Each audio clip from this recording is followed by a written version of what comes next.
I like to ask audiences how many have major goals you'd like to achieve. And I want to ask you another question because I've been reflecting on this. Last year I had a reoccurrence of the little c, cancer.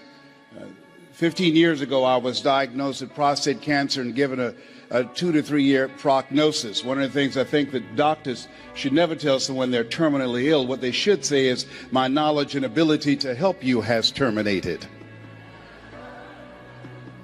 But I've been reflecting on my life, and I want to ask you, and I know you've done things you feel good about, things that you're proud of, but how many of you know if you had your life to live over again, you could have done more than what you've done thus far? Raise your hands, please. That proves the point that what we do and what we accomplish in life is only a tip of the iceberg of what's possible for us. So I want to share some thoughts with you. I want you to think about 3 goals that you'd like to achieve in 3 areas of your life. Number 1, what's one personal goal that you'd like to achieve? Why don't you think about that? My first personal goal was to buy my mother a home. I'm one of 7 children that my adopted mother adopted. And I feel like Abraham Lincoln, who said, all that I am and all that I ever hope to be, I owe to my mother. She was a domestic worker on Miami Beach in the United States, and she cleaned homes and she kept children. And we wore the hand-me-down clothes of the children that she kept. She cooked for families, and we ate the food left over from the families that she cooked for. These were very kind and generous people. They would say, Mamie, whatever food is left over, you can pack it up and take it home to those children that you have adopted. And I used to walk around these big, beautiful mansions, and I'd say, Mama. She said, what is it, Leslie? When I become a man, I'm going to buy you a big, beautiful home, just like this. How many have somebody special you'd like to do something for? Raise your hands, please. Very good. We're going to show you how you can make that happen. Now I want you to think about your financial goals, growing your business, advancing your career, taking your life to the next level. I want you to think about the goals that you've set for yourself, why you've invested in yourself and being here. And whatever the goals are that you've set for yourself, and I hope you've raised the bar on yourself, I want you to multiply it 100-fold. I found that most people fail in life not because they aim too high and miss. I found that most people fail in life because they do what I did for most of my life, aim too low and hit. And many never aim at all. Now I want you to think about your social contribution. What will be different because you showed up? Horace Mann said we should be ashamed to die until we've made some major contribution to humankind. One of the goals I have is reduce the number of women who die from breast cancer. My mother was a 22-year breast cancer conqueror. How many men over 40? Raise your hands, please.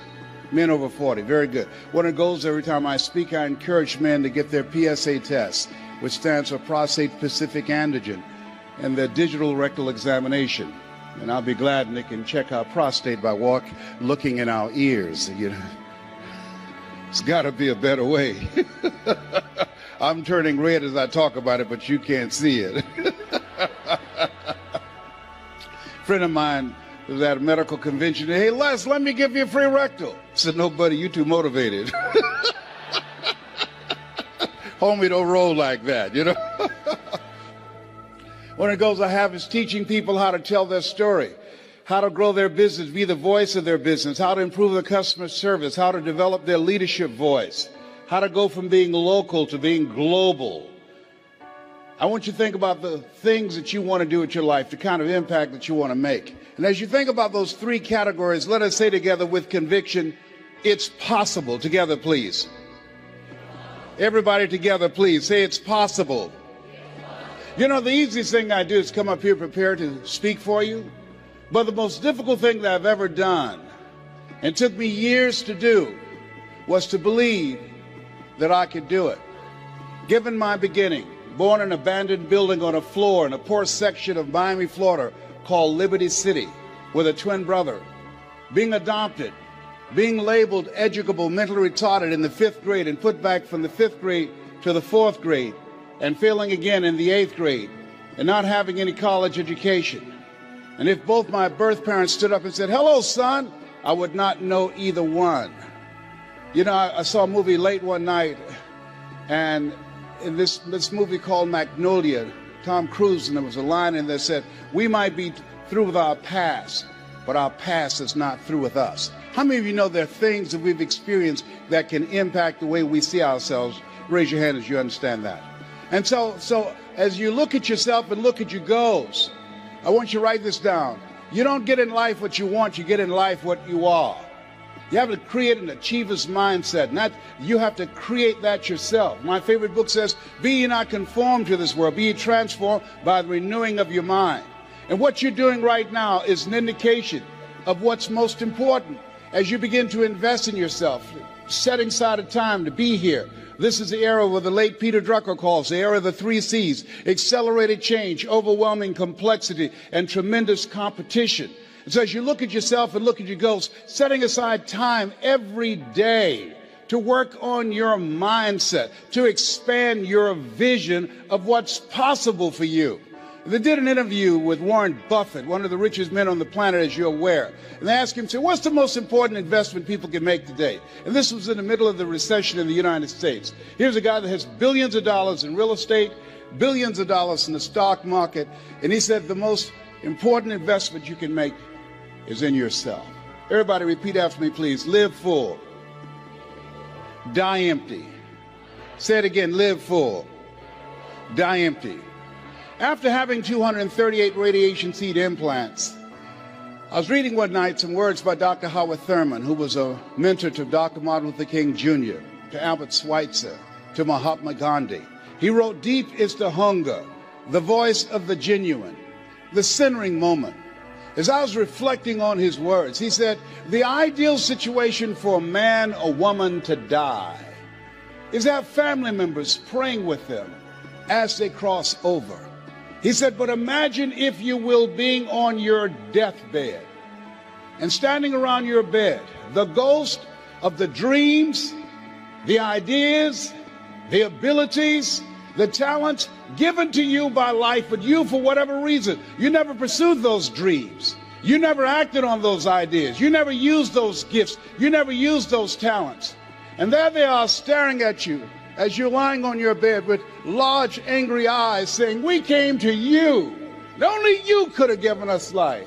And now we must die with you forever. And the question is, if you died today, what dreams, what talents, what abilities, what gifts, what ideas would die with you? One minister out of Bahamas said, the wealthiest place on the planet, it's not in the Far East where there's oil in the ground. It's not in South Africa where there are diamond mines. He said, the wealthiest place on the planet is the cemetery. There you see potential never realized. There you find books never written. There you find ideas never acted on. Maybe that's why Henry David Thoreau said, oh God, to reach the point of death, only to realize that you've never lived. Only to realize that you've never scraped the surface of your potential. Let us say again, live full, die empty. And so as you think about your goals and dreams, I'm suggesting that you set aside time every day, if you're not doing it already, reading 10 to 15 pages of something positive every day, listening to audio programs, investing in yourself to expand your mind for what is possible, to develop a spirit of optimism. And then the next thing is, let us say together, it's necessary. You see, not only is it possible that you can live your dream and that you have to sell yourself on that every day. There's an African proverb that says, if there's no enemy within, the enemy outside can do us no harm. I didn't do this for 14 years because I convinced myself I couldn't do it. I would go see the late Zig Ziglar and Jim Rohn and the late Dr. Norman Vincent Peale, and I saw Tony Robbins, and my heart said, I could do that. How many like to help people? Raise your hands, please. I said, I can do that. And then when I would go to the parking lot, my inner voice would become activated and say, Les Brown, you can't do that. You don't have a college education. Les Brown, you can't do that. You've never worked for a major corporation. Les Brown, you can't do that. Who wants to hear anything you've got to say? How many ever thought about something you wanted to do and you talked yourself out of it? Raise your hands, please. And so that's why it's necessary that we work on ourselves. And let us say together, OQP. Only quality people. Write that down. As you think about your goals and dreams over the next 2 years, over the next 2 days, it's very important that you look at the people in your life and you ask the question, what is this relationship doing to me? MIT did a study. The study indicated that you earn within $2,000 to $3,000 of your closest friends. Whoa, when I heard that, I got a lot of broke people out of my life. My mama said, son, if you run around with 9 broke people, I guarantee you, you'll become number 10. Dr. Dennis Kimbrough out of Atlanta said, if you're the smartest one in your group, you need to get a new group. So as you think about your goals and dreams, detoxify your life. Les, can I change them? No. It's a full-time job changing yourself. And there's some people that's so negative they can walk into a dark room and begin to develop.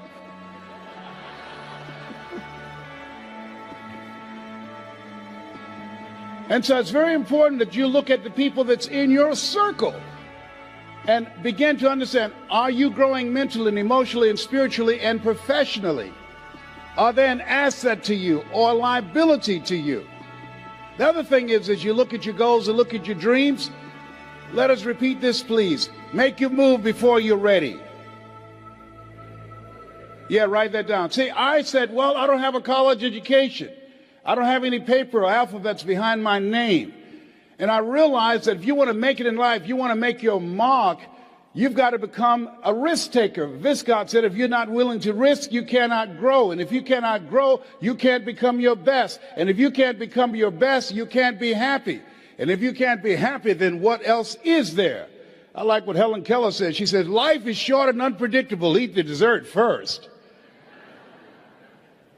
So you have something special. You're here because there's something in your heart of hearts that said, I want more. I can do more. You're here because you're different. How many of you know people who should be here? Raise your hands, please. Yeah, so you're here because you're different. You're uncommon. One man said, I choose not to be a common man. It's my right to be uncommon if I can. I seek opportunity, not security. I do not wish to be a kept citizen, humbled and dulled by having the state look after me. I want to take the calculated risk, to dream and to build, to fail and to succeed. I refuse to live from hand to mouth. I prefer the challenges of life to the guaranteed existence, the thrill of fulfillment to the still calm of utopia. I will never cower before any master, nor bend to any threat. It's my heritage to stand erect, proud and unafraid, to face the world boldly and say, this I have done. Give yourselves a round of applause for having an uncommon desire to reach your goals, to achieve something great with your life. Bring your level of energy up.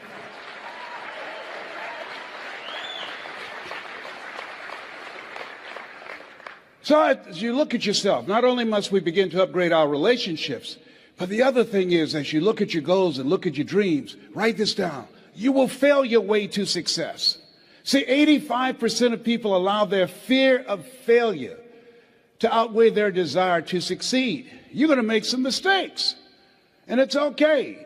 Anything that's worth doing is worth doing badly. It's worth doing right if you know how to do it, but if you don't know how to do it, it's worth doing badly until you get it right. You have to be willing to experiment with life. I've done a variety of things and I had absolutely no idea I have the ability to do those things. Here's what I can say about you, and I don't even know you. You've got greatness within you, but you will not discover your greatness in your comfort zone. You've got to be willing to get outside of your comfort zone, because in order to do something you've never done, you've got to become someone you've never been. And most people, they go to their graves with their greatness still in them. Maybe that's why one woman said in a moment of anguish, what if you live your whole life only to discover that it was wrong?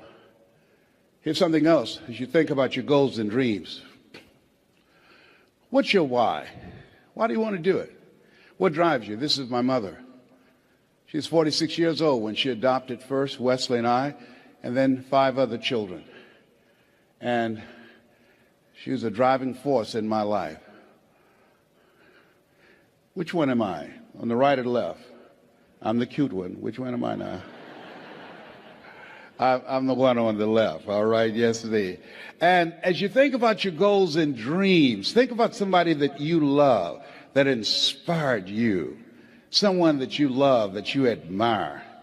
And I think about my background, and This is Wesley and I eating sugar cane. You see, we were not born with a silver spoon in our mouths. Do y'all eat sugar cane here in Australia? Anybody ever had sugar cane? Most of you have not. Just two people here. Yeah, it's sweet. It's interesting. Well, you know, we were born in the area of Florida where you eat sugar cane. Donald Trump, father gave him $200 million to become successful. How many of you know if I give you $200 million, you got a good shot at becoming successful? Raise your hands, please. My mama gave us 2 pieces of sugar cane, and we had an advantage. Room always get quiet when I say that. Donald Trump was born with a silver spoon in his mouth. If you had a choice between eating a silver spoon and eating sugar cane, which one would you eat? Sugar cane? I told you we had an advantage. That's what I'm talking about. And then I met someone who changed my life. See, what we do and what we accomplish in life is a result of the story we believe about ourselves. And I met this friend. I was a disc jockey at the time. And he said, Les Brown, you're more than a disc jockey. Les Brown, you're more than a paycheck. Les Brown, you can do more. How many of you had somebody see something in you you didn't see in yourself? Raise your hands, please. And I couldn't see it at the time. But he continued to talk to me. Faith comes by hearing and hearing and hearing. And eventually I became an entrepreneur. I began to book concerts, and not just doing a radio show, but I invited entertainers to come to town. And these little guys came in 1973. There I am standing in the back. That's Michael Jackson there at 10 years of age in 1973. I didn't know who they were going to become. They didn't know who I was going to become. The hand that you shook in the audience, you have no idea whose hand you just shook. You don't know who they are. Eye has not seen, ear has not heard, nor has entered the heart of mankind what God has in store for that person whose hand you just shook. That person, they have greatness within them, and you have greatness within you. And to prove it, you were chosen 1 out of 400 million sperm. There's something in you. And God said, I want you, I want you, I want you, I want you. There's something you have that the world needs now. If you don't give it to us, we will all be deprived. And so as you think about your goals and dreams, how many of you like to make a difference in your community? Raise your hands, please. You have the ability to do that. I ran for the Ohio legislature. Had no idea I had the ability to do that. Passed 14 bills my first term. You have greatness within you. You can make more impact than you can ever begin to imagine when you're willing to challenge yourself. Let us say together, leap. Everybody together say leap. And grow your wings on the way down. Yeah, see, one of the things about life, you're going to get hurt. You're going to make some mistakes. You're going to fail your way to success. But you got to be willing to experiment. You got to be willing to push yourself. You got to be willing to challenge yourself by putting yourself in a perpetual state of discomfort. And so, but things happen in life. When you have goals and dreams, things happen. I had no idea. Midway of my 3rd term, my mother became ill. She was diagnosed with breast cancer. And my brothers and sisters called me and said they're going to put her in a nursing home. And I said, no. They said, we thought you would say that. We've interviewed the best nursing homes in Dade County. I said no. So I had a problem. How can one woman raise 7 children who couldn't take care of themselves, but 7 grown people couldn't take care of one woman? I had a problem with that. And I said no.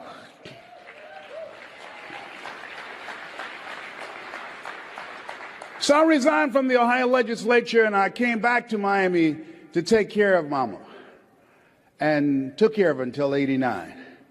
And there are things, as you have your goals, things are going to happen to you that you can't anticipate. Some of you are in the eye of the storm now.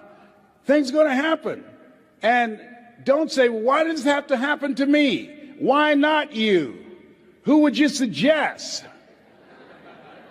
You want to give us some names or email addresses? That's really what I said the second time I got cancer.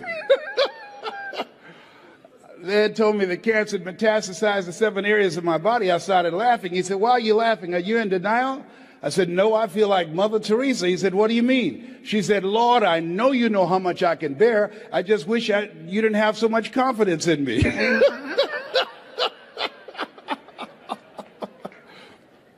There's times in your life when things are going to happen that you've got to begin to put your dream on hold. And you might have to reinvent yourself. How many have already gone through that? Raise your hands, please. It's called life. And don't tell everybody about it. 80% don't care, and 20% glad it's you. You have to suck it up and handle it. That's what they call being in business, being an entrepreneur, being a risk taker, walking by faith and not by sight. Stuff happens to you. And so I had to go in a new direction. And I decided to tell my story. How many of you got a story? Raise your hands, please. How many of you have gone through some things in life that you can teach some other people? Raise your hands, please. How many of you, like me, had periods in your life when you were temporarily insane? Raise your hands. See, there's some people, one of the goals I have in training, 100,000 voices of hope outside of politics and outside of religion, both of which I believe unwittingly polarize and divide people, and teach people how to deliver a message of hope and give people methods and techniques that will help them to change their lives and begin to move their lives to another level. You have something special. You have greatness within you. That story that you have can impact people's lives. Mike Williams talked to me, and it changed my life. It began to expand my vision. How many of you have a college education? Raise your hands, please. Very good. Over 90%. How many ever give a lecture at Harvard University? Raise your hands, please. No hands up. That's in your future. Shake somebody's hand on your right and left and say, that's in my future. That's in my future. Everybody point at me right now. Point at me right now. Point at me lovingly right now. Say, Les Brown. Everybody together say, Les Brown. If you can do it, I can do it. And this time when you say, I can do it, say it with conviction. Point at me again. Les Brown. If you can do it, I can do it. Shake someone's hand on your right and left and say, I'm ready to play a bigger game. Do that right now. Say, I'm ready to play a bigger game. Absolutely. Yes.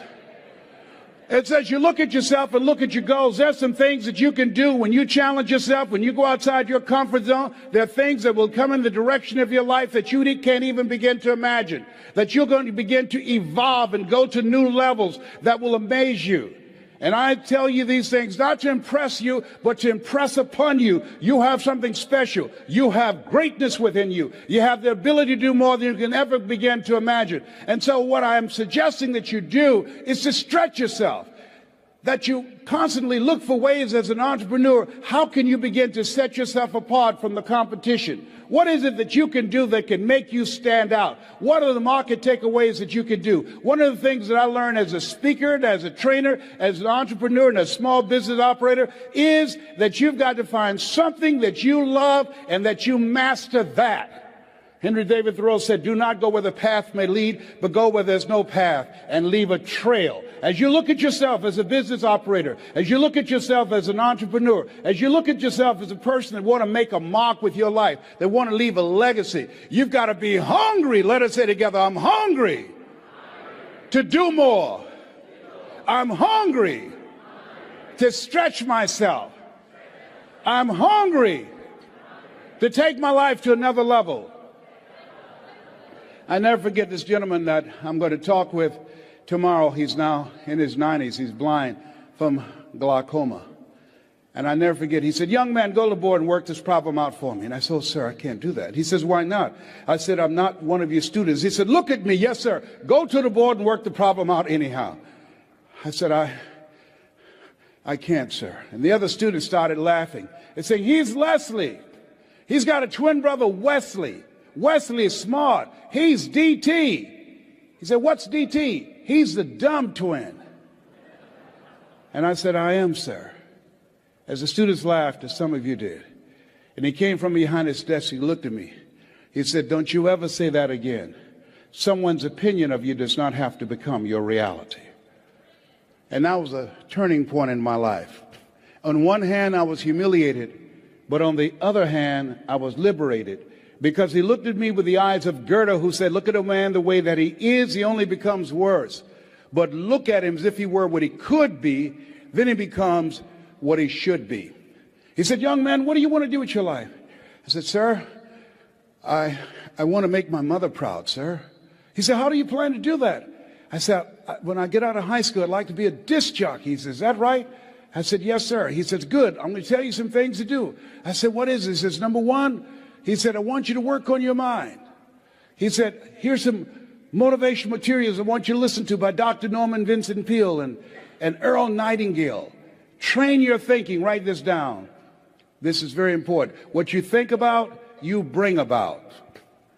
He said, I want you to train your mind to serve you. And I want you to focus on becoming a disc jockey every day. I want you to see yourself on the radio talking to thousands of people. I want you to see yourself doing the things that you want to accomplish. Hold the vision. And I encourage you to do the same thing, whatever area, whatever you want to do, whatever business that you're in, whatever industry that you're in. You want to see yourself there and hold the picture of what it is you want to accomplish. And I said, sir, I want to be a disc jockey, but I don't have a job yet. And then he quoted Whitney Young. He said, young man, it's better to be prepared for an opportunity and not have one than to have an opportunity and not be prepared. He said, you got to be hungry. I said, I am hungry, sir. He said, good. Here are my car keys. At 12 noon, I want you to go in my car and turn on the radio and listen to Paul Harvey. Who is Paul Harvey, sir? He's the world's greatest communicator. He said, whatever you want to do, you want to find people who master that because success leaves clues. And that's the same thing I'm suggesting to you. Whatever area that you want to go in it's finances, in business, insurance industry, whatever area that you're interested in, find the people who are mastering that and follow their example. He said, and let me share something else. I said, yes, sir. He said, watch your relationships. They're nourishing relationships and they're toxic relationships. Nourishing relationships, they bring the best out of you. They inspire you. Toxic relationships, they drain you. I said, I will, sir. I do exactly what you're telling me to do, sir. And then he said, Mr. Brown, yes, sir. I've given you everything I can give you. You got to go out into the marketplace and face the music. I said, thank you, sir. I went to apply for a job on Miami Beach. Milton Butterball Smith was the program director. Hello, Mr. Butterball. How are you, sir? My name is Les Brown, sir. I like to be a disc jockey. Young man, you have any journalism in your background?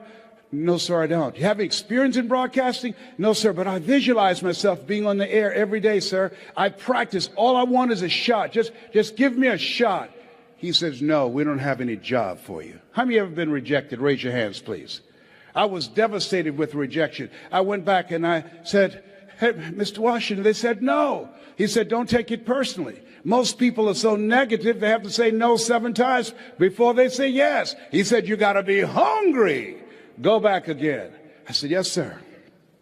Hello, Mr. Butterball. How are you, sir? My name is Les Brown, sir. I like to be a disc jockey. Young man, weren't you here yesterday? Yes, sir. Didn't I tell you no yesterday? Yes, sir. Then why are you back today? Well, sir, I didn't know whether or not somebody was laid off or somebody was fired, sir. Nobody was laid off or fired. Now get on out of here. I came back the next day.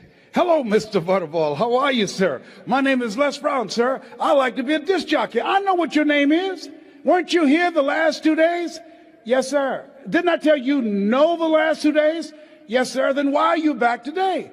Well, sir, I didn't know whether or not someone got sick or someone died, sir. No one got sick or died. No one was laid off or fired. Now, don't you come back here again. I came back the next day, talking loud, looking happy, like I was singing for the first time. I said, hello, Mr. Butterball. How are you? He looked at me with rage. He says, go get me some coffee. I said, yes, sir.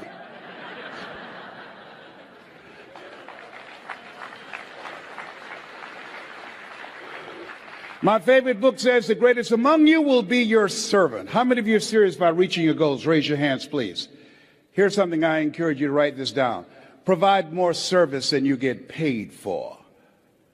As small business operators, and you're going to do market takeaways, you've got to provide more service than you get paid for. You've got to build relationships with people. You got to be able to tell your story because people do business with people they know, like, and trust. You've got to look for ways, as the lady who became the dominant force in her industry. And they said, how did you get here? In an industry that's dominated by men. And she said, it's not our intention to please our customers or to satisfy our customers. Our intention is to amaze them with the quality of the service that we provide for them. And so you have to literally amaze your customers.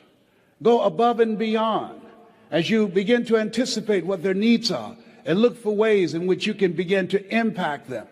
And so as you look at your goals and dreams, the people that are willing to do that are hungry.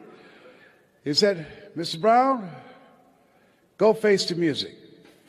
I went to apply for this job 3 different times. They said no. Finally, they asked me to become the errand boy for the disc jockeys. I'd go get their lunch and their dinner, and I'd stand in the control room knowing my time would come. Let us say together, my time will come. And on the weekends, they would come out to the parking lot, and their cars be waxing clean, inside out. They said, hey, who did this? Write this down. Give before you ask.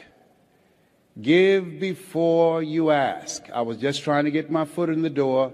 I wanted to establish a reputation of being a go-to person, a person of resourcefulness, a person that's relentless and unstoppable, a person that can get things done. I said, I did, sir. How much you charge? Nothing, sir. I just wanted to help out. I was building relationships. People do business with people they know, like, and trust. Look here. Donna Ross and the Supremes are coming to town. The Four Tops and the Temptations. Here are my car keys. Pick them up and take them to the Fontainebleau Hotel on Miami Beach. It'll be my pleasure to serve you, sir. I was driving these entertainers in the disc jockeys' big long Cadillacs. I didn't have any driver's license, but I was driving like I had some.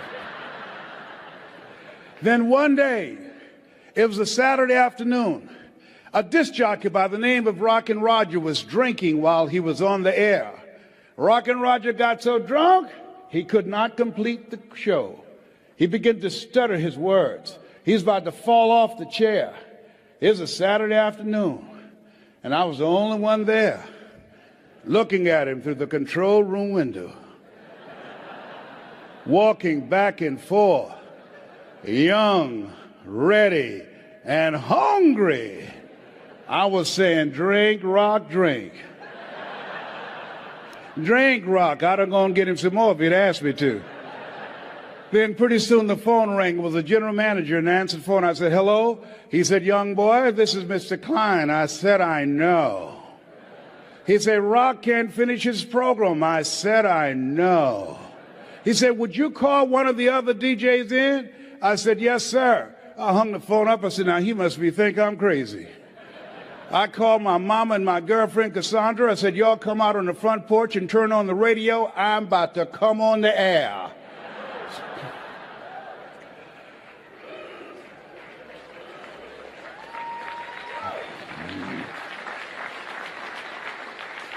I waited for about 20 minutes, and then I called him back. I said, Mr. Klein, I can't find nobody. He said, young boy, you know how to work the controls? I said, yes, sir. He said, go in there and segue the records, but don't you say nothing here. I said, yes, sir. I couldn't wait to get old Rock out of the way. I put on a fast record. I said, look out, this is me, LB Triple P, Les Brown, your platter playing papa. There were none before me, and there will be none after me. Therefore, that makes me the one and only. Young and single and love to mingle, certified, bona fide, indubitably qualified to bring you satisfaction and a whole lot of action. Look out, baby, I'm your love man. I was hungry. Get the old man a round of applause. I was hungry. I was hungry. Shake someone's hand on your right and left, look them in the eyes and say, you got to be hungry. Do that right now. Shake someone's hand and say, you got to be hungry.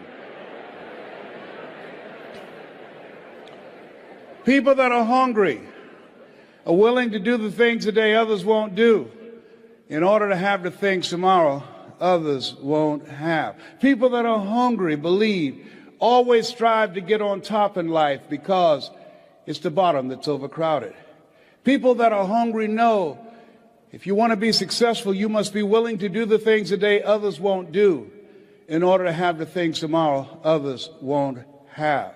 I didn't do what I'm doing right now because it was hard. How many of you decided not to do something because it was hard? Raise your hands, please. I want you to write this down. If you do what is easy, your life will be hard. Complain, point at your circumstances, give up your power, blame the government, blame the economy. If you do what is easy, your life will be hard. But if you do what is hard, your life will be easy. It's hard to make a radical change in your behavior. It's hard to take ownership. It's hard to swallow the bitter pill that wherever you find yourself, at some point in time, you made an appointment to be there. That's hard. That's hard. If you do what is easy, your life will be hard. But if you do what is hard, your life will be easy. I don't know what your goals are. I don't know what you want to do with your life. Here's what I know about your being here. That there's something in you that waits and listens to the voice of the genuine in yourself. It will be perhaps the only guide you will ever have. And if you cannot hear it, all of your life, your days will be spent on the ends of strings that somebody else pulls. And I submit to you, the reason that you're here is that in your heart of hearts, you've said, I'm going to pull my own strings. I say to you, the reason that you're here is something about you that says, I'm going to control my own destiny. There's something about you that when you pointed your fingers at your circumstances, you realize you had three pointing at yourself. So I want to dedicate something to you that my mother loved to hear me say. Mama was a 22-year breast cancer conqueror. I want to dedicate this to you, to the achiever in you, to the greatness in you, to the unexpressed gifts, talents, and abilities that you have in you that's hungry to get out. And it says simply this. Leslie, yes, ma'am, Mama. Say that thing for me, boy, that it makes me feel good. It says simply this. If you want a thing bad enough to go out and fight for it, to work day and night for it, to give up your time, your peace, and your sleep for it, if all that your dream and scheme is about it, and life seems useless and worthless without it, and if you gladly sweat for it and fret for it and plan for it, and lose all your terror of the opposition for it, and if you simply go after that thing that you want with all of your capacity, strength and sagacity, faith, hope, and confidence, and stern pertinacity, if neither cold poverty, famish or gulf, sickness or pain of body and brain can keep you away from the thing that you want,